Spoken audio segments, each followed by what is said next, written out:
앞서 전해드린 것처럼 코로나19 신규 확진자가 1,455명으로 열하루 연속 4자릿수대 1,000명대를 이어가고 있는 상황입니다.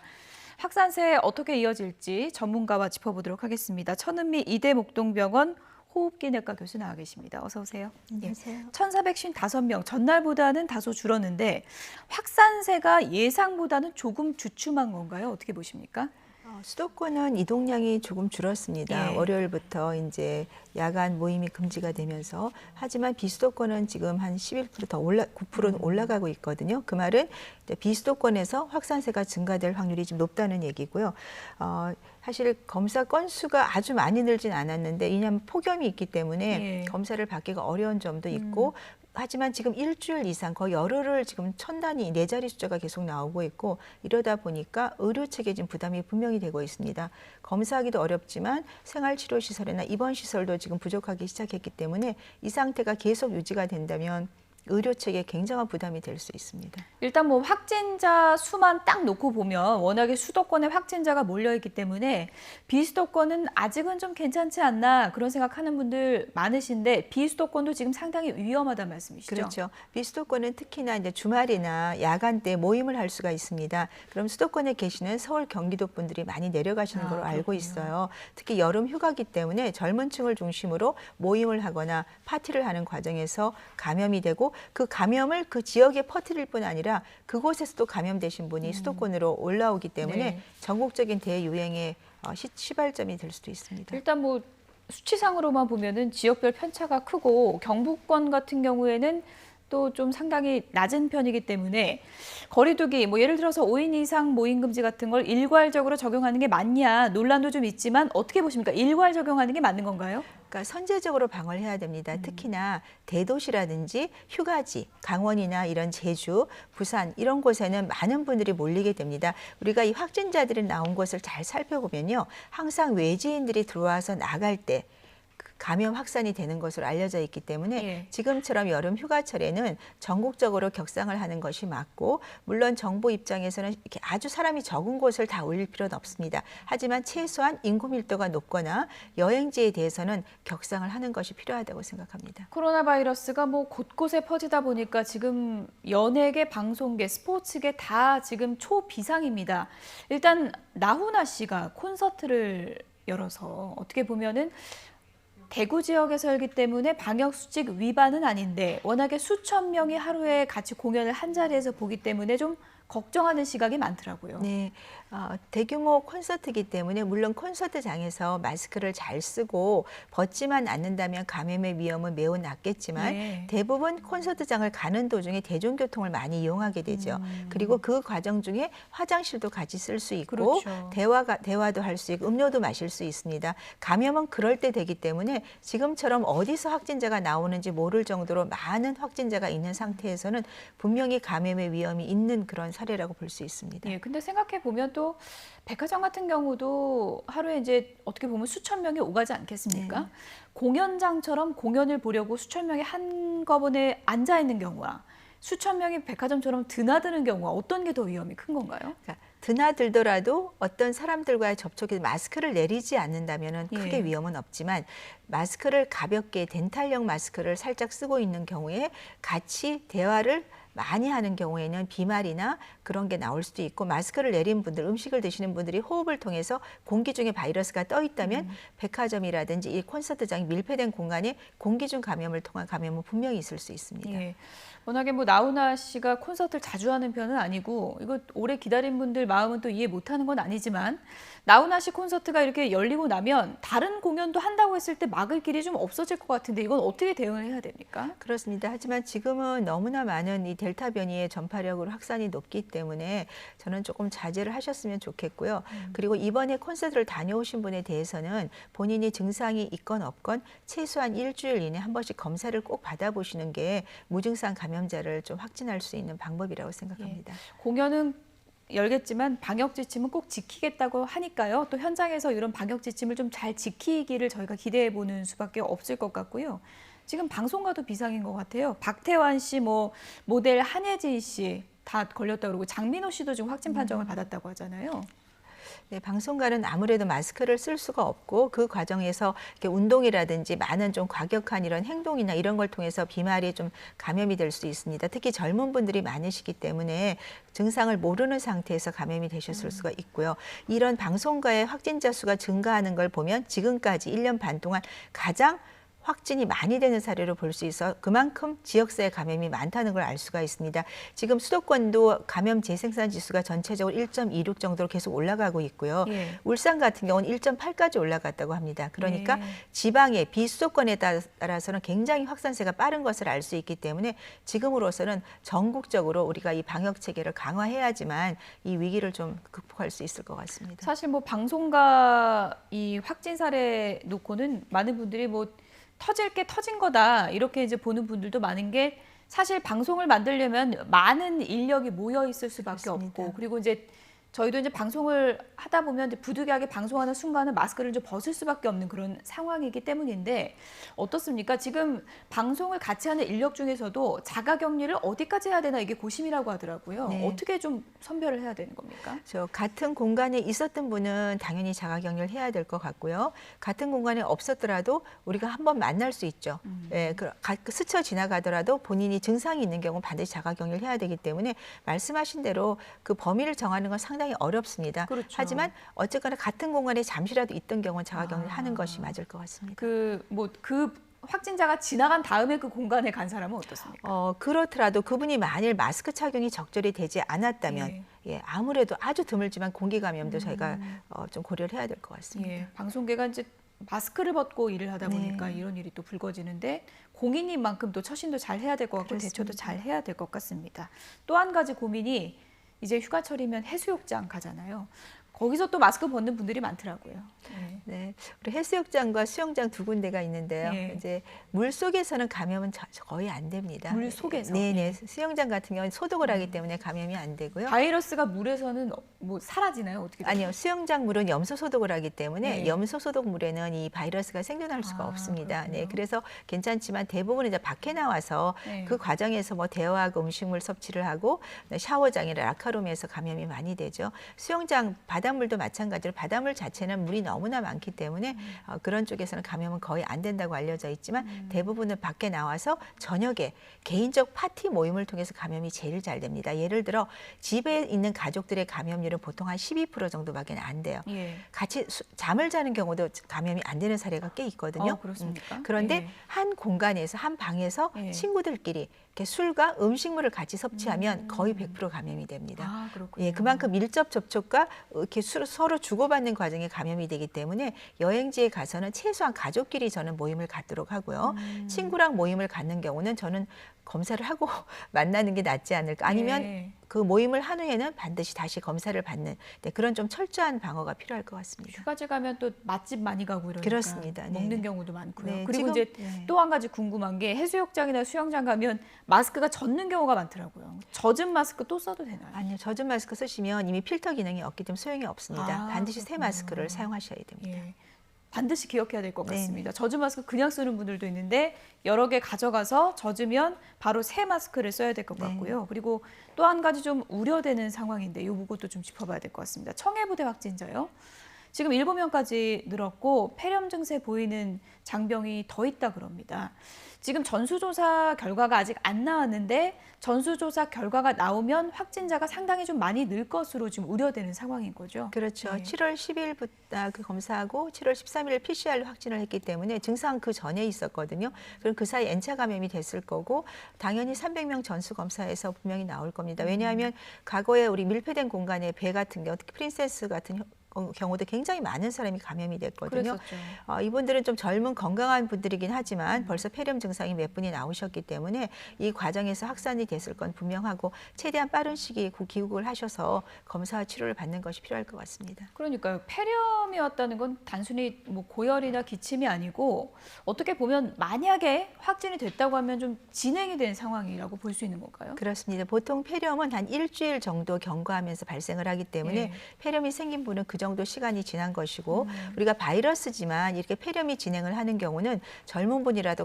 드물지만 폐가 기능이 소실하는 경우가 경험을 했기 때문에 예. 최대한 빠르게 치료를 받으셔야 됩니다. 근데 이제 함정 구조를 저희가 이제 잘 알 수는 없지만 어쨌든 상당히 좀 밀폐된 구조이고요. 그리고 이제 환기도 잘 안 된다 그래요. 네. 그런 환경에 300명이 이제 모여 있었던 상황인데 그러면 이 가운데 어떻게 보십니까? 이게 어느 정도 좀 확산됐을 것으로 보십니까? 같은 공간에 있는 분들은 뭐 한 명이 감염자일 때 말씀드린 대로 거의 다 감염이 되시거든요. 예. 그래서 사실은 이 순서를 할 때는 다 PCR 음성이었다고 하지만 그 중간 기착지에서 사람들이 왔다 갔다 했기 때문에 분명히 그쪽에서 감염이 되셨을 겁니다. 그래서 아르헨티나 그 크루즈 같은 경우는 아예 마스크를 다 쓰고 승선을 하신 경우가 있어요. 예. 거기 계신 분들이 그러한 경우는 감염이 돼도 굉장히 경미하거나 무증상으로 감염된 사례가 많았는데 아마 이 경우는 그렇지 않으셨던 것 같아요. 그러니까 승선할 때 음성이었기 때문에 괜찮다고 생각하신 자체가 조금 문제였던 것 같고 예. 증상이 생겼을 때 바로 정밀 검사를 하는 것이 필요했는데 그것도 조금 아쉬운 점입니다. 지금 어쨌든 폐렴 증상 보이는 장병들 현지에서 좀 의료 여건이 어떨지 모르지만 잘 치료가 좀 네. 됐으면 하는 바람이고요. 지금 진행 과정을 보면은 초기에 한 수십 명이 감기 증상 좀 있었다 그러는데 간이 진단 키트를 했더니 음성이 나왔었다 그래요. 네. 이거는 왜 그런 건가요? 제가 그 자가 검사 키트를 항상 말씀드릴 때 예. 이건 일회도 검사하는 게 아니고 키트를 사시면 딱 2개가 들어있어요. 예. 처음 검사한 하루 이틀 내에 반드시 재검을 하셔야 됩니다. 여기도 보시면 7월 10일 날 전원 음성이다가 3일 후에 PCR 검사 양성이 6명이 나왔거든요. 그렇죠. 3일 사이에 바이러스 복제량이 증가를 했기 때문에 PCR이 양성이 나오는 물론 예. 정확도는 PCR이 분명히 높습니다. 하지만 이 반대 사례가 우리나라 요양시설에서 현재적 전수검사로 PCR 검사를 했는데 전부 음성이었어요. 예. 근데 3일 후에 자가검사 키트로 해서 양성이 나와서 그 요양시설이 선제적으로 확진자를 예. 찾았거든요. 그리고 이제 이번에 서울시에서 검사를 할 때 4명만 확진을 했다고 하셨는데 그것은 조금 한번 오해의 소지가 있어요. 4명이 아니고요. 콜센터 4군데에서 각각 1명씩이 진단이 된 거예요. 그래서 전체적으로 단체적으로 우리가 검사를 해서 한 사람이 나왔고 그 콜센터 4군데 중에 한 군데에서는 가족과 동료가 14명이 확진이 됐습니다. 그렇기 때문에 선제적으로 확진을 한 거죠. 네, 그 사례를 조금 이해를 하셔야 될 것 같고요. 개인적으로도 검사를 했을 때 7월 2일까지 327명이 자가 검사 키트로 확진을 했기 때문에 많은 차단을 한 거죠. 그래서 이 자가 검사 키트는 PCR 검사의 보조 수단이고 반드시 2회 검사를 시행을 해야 되고요. 예. 증상 발현 일주일 이내에 해야 검체율이 90% 정도 나옵니다. 2주가 되면 40%로 진단율이 떨어집니다. 그래서 그러니까 증상이 나타나면 일주일 이내에 이내 검사를 해야 되고 2회를 연속으로 2회를 연속이라고 하면 그 텀을 어떻게 해야 돼요? 하루 정도 텀을 주시면 돼요. 하루 하루나 정도 이틀. 텀이요? 예, 36시간 이내에 2번을 하시면 예. 되고요. 그걸 꼭 기억을 해주시고요. 그리고 영국 보건원 검사 결과도 PCR 대비 85% 정도 정확도를 나타냈습니다. 그래서 이 검사 키트를 어떤 식으로 잘 사용하냐가 중요하고 PCR 검사의 보조 수단이라고 생각을 해주시면 되겠고요. 예. 이번 같은 경우도 아마 그 다음날 검사를 했다면 분명히 양성이 나왔을 텐데 한 번 하고 음성이었기 때문에 방치를 한 거죠. 그러다 증상이 심해져서 PCR 검사 양성이 나왔고 이런 식으로 조금 더 우리가 검사 키트의 사용 방법을 잘 인지를 한다면 도움이 됩니다. 네. 이건 중요한 부분이니까 제가 다시 한번 정리를 해드리면 이거 요즘 키트 약국에서 사는 분들도 많은데 증상 발현 일주일 이내 해야 되고 그리고 이제 하루 간격을 두고 2번 정도는 해야 네. 정확도가 높은데 만약의 경우에 키트에서 2번 다 음성이 나왔는데 증상이 그래도 있다면 그건 PCR 검사를 좀 해봐야 되는 거죠. 당연히 그때는 PCR 예. 검사를 하셔야 됩니다. 예. 네. 방역 당국이 지금 걱정하는 것 중에 하나가 바로 전파력이 센 델타 변이인데요. 델타 변이가 곧 국내 유행을 주도할 것이라면서 대규모 집단 발생이 우려된다. 이런 내용을 발표하기도 했습니다. 이 내용 듣고 오시죠. 현재 발생 규모가 너무나 커진 상황이기에 간헐적으로 큰 규모로 집단 발생이 있을 수 있습니다. 돌파 감염도 늘어날 수 있고 또 델타 변이가 곧 전체 유행을 주도할 것입니다. 심지어 델타보다도 더 강력한 변이가 언제든 등장하고 발견될 수 있습니다. 또한 시간차를 두고 위중증과 사망자도 늘어날 수 있습니다. 상대적으로 위중증이 적다고 알려진 젊은 층에서조차 사망자도 발생할 수 있습니다. 네, 이제 변이의 공포와 또 싸워야 되는 건가 그런 또 걱정이 드는데 델타 변이가 우세종이 우리나라에서 확실히 될 경우에 지금과 상황이 어떤 게 달라지는 겁니까? 지금 전 세계가 델타 변이가 우세종이 된 경우에는 백신 접종을 한 국가조차도 확진자가 매우 많습니다. 네. 영국은 지금 성인 1회 접종이 거의 90% 육박을 하고요. 2회 접종도 68% 가까이 됩니다. 하지만 어제 비로 5만 명이 훨씬 넘거든요. 네. 그 말은 우리가 백신 접종을 하는 것은 중증 입원율을 줄이는 효과는 있지만 감염을 100% 차단하지 못한다는 거고 특히 영국, 미국 모두 지금 2배씩 더블링을 하고 있고 예. 우리 국내에도 일주에 2배씩 델타 변이가 증가하고 있습니다. 지금 전국적으로 확진자가 느는 거에 가장 큰 원인은 델타 변이라고 생각을 하기 때문에 우세종이 되는 거는 뭐 시간상 문제라고 생각을 하고요. 그렇다면 이 변이를 막기 위해서는 가장 효과적인 건 역시 거리두기 마스크라고 생각합니다. 백신 접종도 속도를 내야 되는 거는 우리가 중증 환자를 보호하기 위한 목적이라고 생각합니다. 예. 일단 뭐 우리와 상황이 달리 백신 접종률이 높긴 하지만 영국 같은 경우에는 백신 접종이 이제 상당히 좀 높아졌기 그렇습니다. 때문에 이제 우리가 확진자 수를 그렇게 정확히 뭐 이렇게 따지지 않겠다. 지금 싱가포르도 약간 독감처럼 또 취급하는 분위기로 가고 있다는 보도도 있던데요. 이거는 옳게 판단했다고 보신가요? 어떻게 보십니까? 싱가포르, 영국은 조금 다릅니다. 예. 싱가포르, 이스라엘이 비슷하게 가고 있는데요. 예. 왜냐하면 이스라엘 같은 경우는 사실은 처음에 이제 마스크를 벗었죠. 실내. 그러다 다시 예. 마스크 착용했는데 영국도 확진자 수가 증가하고 올 1월에 비해서 사망자가 줄기는 했지만 사망자 입원율이 지금 거의 40% 이상 매일 증가하고 있습니다. 예. 그 말은 확진자가 늘게 되면 그중에는 백신 접종을 하지 않은 고령자 젊은 층이 감염이 되고 접종을 한 경우라도 돌파 감염이 생기게 되면 면역이 떨어진 경우는 항체 형성이 굉장히 낮게 됩니다. 백신을 맞았더라고요. 그렇습니다. 중증이나 사망을 이룰 수 있기 때문에 아무래도 지금 상태로는 우리가 독감처럼 생각하기엔 아직 위험이 있고요. 독감처럼 생각을 하려면 우리가 치료제가 반드시 나와야 됩니다. 그래서 연말에 백신 접종을 해서 중증을 예방하고 경구 치료제가 나오는 순간에 우리는 독감처럼 갈 수 있기 때문에 저는 연말 정도까지는 지금의 방역을 최대한 강화를 해야 된다고 생각합니다. 네. 그래서 또 한 가지 기대를 모으는 게 바로 레키로나 아니겠습니까? 이 치료제가 변이에도 좀 효과가 있다. 이런 게 또 쥐 실험에선 나왔다 그래요? 네.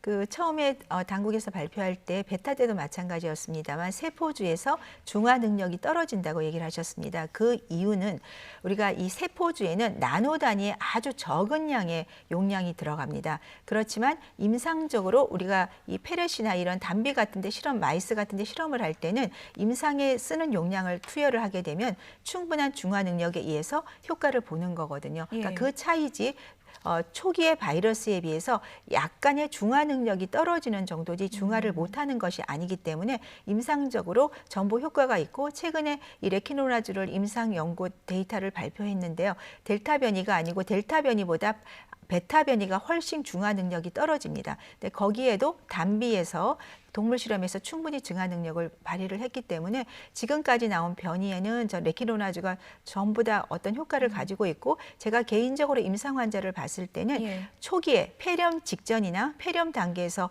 이게 투여가 되게 되면 대부분의 경우에 상당히 경과가 좋기 때문에 저는 많은 분들이 좀 폭넓게 사용할 수 있기를 기대합니다. 그러니까 지금까지 이제 코로나19 사태가 굉장히 길게 진행되었기 때문에 치료 방법에 대한 것도 많이 연구가 됐을 것 같습니다. 그러니까 레키로나라는 게 어떻게 보면은 완치를 시키지 못하지만 중증으로 가는 데는 어느 정도 효과가 지금 입증이 됐다고 볼 수 있는 건가요? 그렇지만 국내 3상 임상 결과도 70% 입원과 중증을 감소시키고 경증에도 70% 이상 중증으로 예. 가는 걸 예방하고요.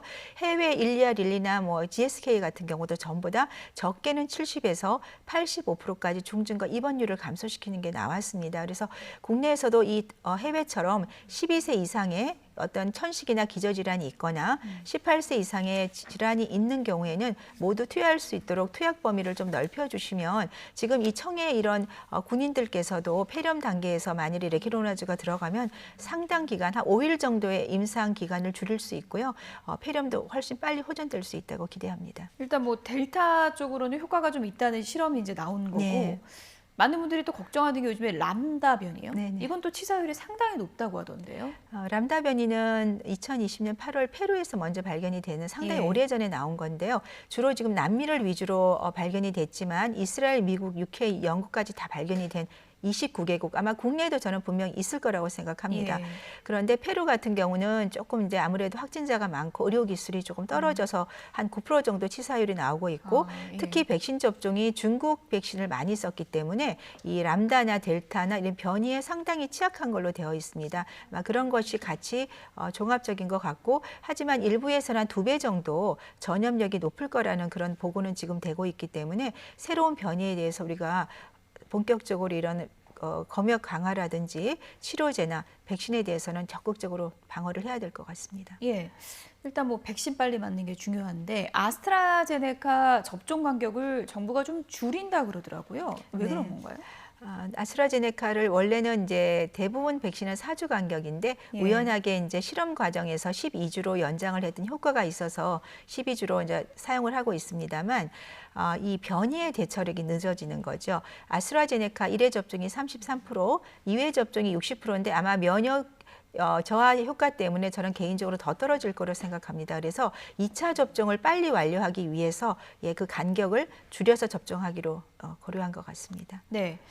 끝으로 이거 하나 여쭤볼게요. 물론 뭐 이게 흔히 있는 사례는 아닌데 이런 기사가 있어서 좀 얀센 맞은 분들이 걱정도 좀 하는 것 같은 게 얀센을 맞은 30대가 정신착란으로 추락사를 했다. 그래서 유족들이 이거 백신 때문이다라고 주장을 하고 있다고 하는데 이런 경우는 왜 발생하는 걸까요? 얀센의 지금 부작용은 우선 희귀혈전 사례와 길리안 발해 2가지가 지금 경고문이 붙었는데요. 예. 지금 말씀하신 사례를 잘 보면 그분은 접종 후에 계속 발열과 이런 그 증상이 염증 증상이 있었습니다. 예. 그래서 그 후에도 한 거의 10일 이상을 계속 증상이 있었고 그다음에 약간 정신이 혼란해지는 그런 증상이 있다가 주차장에 있는 상태에서 추락사를 하신 것 같아요. 근데 추측컨대 검사를 해서 정확히 나와야겠지만 아마도 그 뇌에 염증이 오신 것이 아닌가 좀 생각이 듭니다. 예. 그런 사례가 일부에서 있었기 때문에 예. 좀 정확한 검사를 통해서 부작용 사례인지 아닌지를 확인하는 것이 필요할 것 같습니다. 그러니까 뭐 아주 희귀 사례긴 하지만 그럴 가능성도 있는 거군요. 뇌 쪽으로 또 문제가 생길 수 있는 가능성이. 아무래도 아데노바이러스 기반이고 이렇기 때문에 염증 반응이 조금 일어날 수 있는 그런 소지가 있습니다. 그래서 정확한 것은 검사를 통해서 확인해야 될 것 같습니다. 이건 부검 결과 보고 다시 한번 네, 얘기를 해봐야 될 맞습니다. 것 같습니다. 지금까지 천은미 이대목동병원 호흡기 내과 교수였습니다. 고맙습니다.